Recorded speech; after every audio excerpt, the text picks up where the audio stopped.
Hey, good morning. Welcome back. It's Friday Coffee Talks number 46. We're rocking the Armchair Expert mug today. This is that espresso I got last week from Chin Chin Coffee Roasters in Buford. It is delicious. Can't say enough good things about it. I do need to start today's episode on a sad note, and that is to acknowledge the massive loss that we've had today. I woke up to the news that Demaryius Thomas had passed away.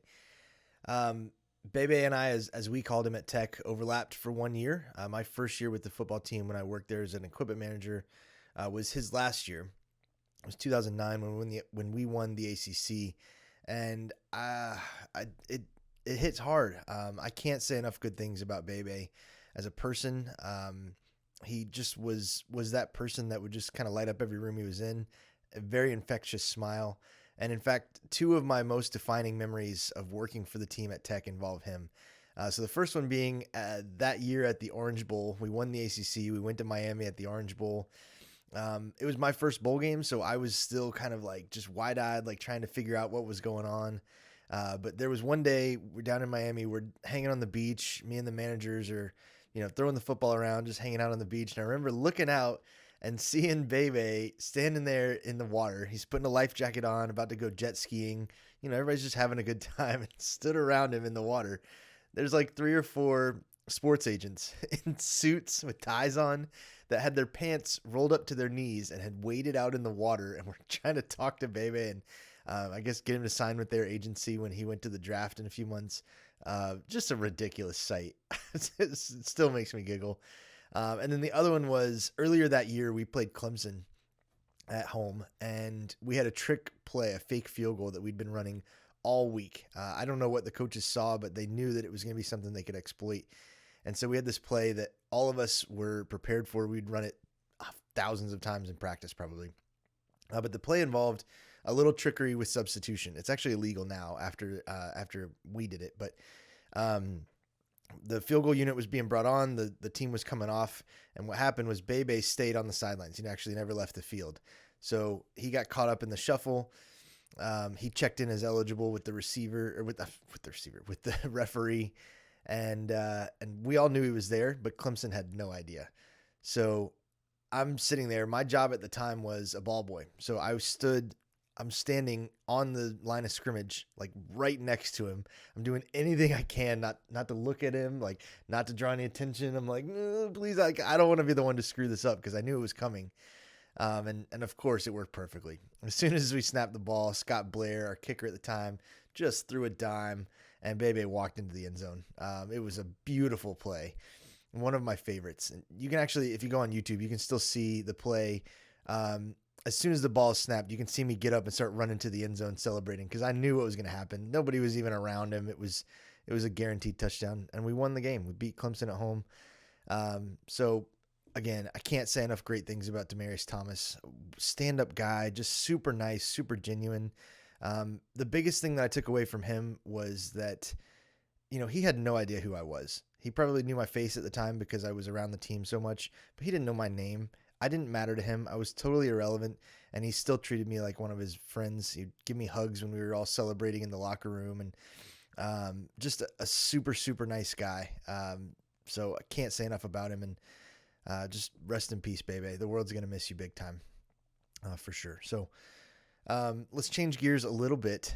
We're going to go to something a little more happy, and that is, for myself, very happy. It's Waffle House. Those of you who know me know that I am a Waffle House connoisseur, obsessor. I love Waffle House. Without infringing on my actual religion, Waffle House is as close as you can get to religion for me. And I'm not the only one. It's a Southern institution. Now, those of you who aren't in the South, you don't know. And let me just stop you right here. Waffle House is not like Denny's. It's not like IHOP. If you've never been to Waffle House, you don't know what it is. And that's fine. I will teach you. Come to Atlanta. I'll take you to Waffle House. I'll indoctrinate you into the ways, the language, the customs, the traditions of Waffle House. I will teach you. I'm pretty good at it. I've been there quite a bit. In fact, I've probably without thinking about it, I have been to Waffle House more than any restaurant ever in my life. We go a lot. It's the place where, after high school football games, the parking lot is just full because all the high school football fans and students go. It's where grown men go to celebrate at 3 a.m. when their baseball team wins the World Series. Like me, I was the only one there, but I enjoyed that All-Star special with my pearls on. It's where men take their daughters on dates. I take Fallon. We go just about every Friday morning. We didn't go this morning, but we go on Waffle House dates a lot. And it's where high schoolers in the middle of the night during the summer, mom and dad, if you're watching, just go ahead and earmuffs this. It's where groups of idiot teenagers sneak out of their house to go in the middle of the night 4 or 5 nights a week, like we did. So yeah, honestly, it probably kept me out of trouble. I wasn't that kid sneaking out of my house to go get drunk or, find girls. Me and Oliver were going to Waffle House, and me and Oliver and Evan and Tony, the waitress there, she knew us, and we were there so much. We would walk in, and every time we went, we would tell her it was our birthday, so she would give us free pie. So any Waffle House executives that are watching this, I'm sorry for all the free pie that we took from you. But yeah, we'd walk in and Tony would say, "Hey guys, happy birthday. Go ahead and grab a seat. I'll get your orders going." And that was the kind of place that it was. But the thing that you need to know about Waffle House is that because it is a unique institution, there are things about it that are different than most restaurants that you go to. Sure, it's not going to be a Michelin star restaurant, but is it going to be really, really good, greasy diner food that is going to soak up the alcohol in your belly at 3 a.m. and just make you feel good about everything? Yes, that is exactly what it is. I talked about Anthony Bourdain a few weeks ago. There is a clip of him eating at a Waffle House on YouTube that you definitely need to try because he just nails it on the head. It's a unique experience, and that's what it is. You're not going there to be wowed by the amazing culinary arts of the grill operator. They are fantastically skilled at what they do, but they're making breakfast food. They're making diner food, and it's really good, but it's not going to you're not going for the food. You're going for the experience. So long story short, I took Fallon to a dinner date at Waffle House a few weeks ago, and there were people sitting at the table next to us who had never been. They were not from the South, and you could tell. It became blatantly obvious very quickly. And they made 3 strikes and had me going, what? Who are these people? So I'm going to take you through them. I'm going to kind of coach you through a little bit now, and we can go over that. So the first one, and probably the most obvious, they sat down and they said, "Can I have a Pepsi?" "Oh, wait, you do Coke here. I guess that'll do." No. What? No. That's like slapping your grandmother in the face. We're in Atlanta. We drink Coke. You say, "I want a Coke." Then they say, "What kind?" And then you tell them Sprite, Dr. Pepper, whatever. It's Coke. It's not Pepsi. It's not Pop. It's definitely not Pepsi. Come on.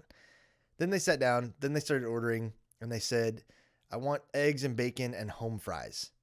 We don't do home fries around here. Maybe some of the family diners do, but Waffle House is famous for their hash browns. It's hash browns, guys. They put them on the griddle. They have the series of toppings. It's hash browns, not home fries. And then strike 3 is the biggest one. I can't really fault you if you've never been to a Waffle House because you don't know, but there is a language. There is a separate way to order your hash browns. They have a whole list of toppings that you can get on them, and you don't ask for the toppings. So the people behind me, as an example, they sat down and they said, "I want my hash browns with cheese and onions." Ugh. No. I order my hash browns with cheese and onions, but that's not how you order it. When you're at Waffle House, if you want hash browns with cheese and onions, you say, "I want my hash browns scattered, smothered, and covered." And that's how you get what you want. So each topping has its own word. If you want mushrooms, you say capped. If you want jalapenos, you say peppered. If you want gravy on them, you say country. There are words to represent the different toppings that you want. And don't sleep on the Burt's chili. It's fantastic on hash browns. So if you're around me and you're ordering your hash browns by the topping name, if you say, "I want them with cheese and onions," just know I'm going to judge you. I'm going to judge you from my booth. I won't say anything. I'll sip my coffee quietly, but I'm judging you. So if you've never been to a Waffle House, you've got to go. You got to check it out. It's an experience you don't want to miss. I'd be happy to take you and be your Waffle House tour guide. We'll get you the paper hat. We'll sit at the bar. It'll be a fantastic experience. So get some hash browns, get them scattered, smothered, and covered. Get a waffle, get an all-star. Ooh, chocolate chips. Put chocolate chips in the waffle. Whatever you want to do. Enjoy a cup of coffee. Thank you for joining us, and we'll see you next week.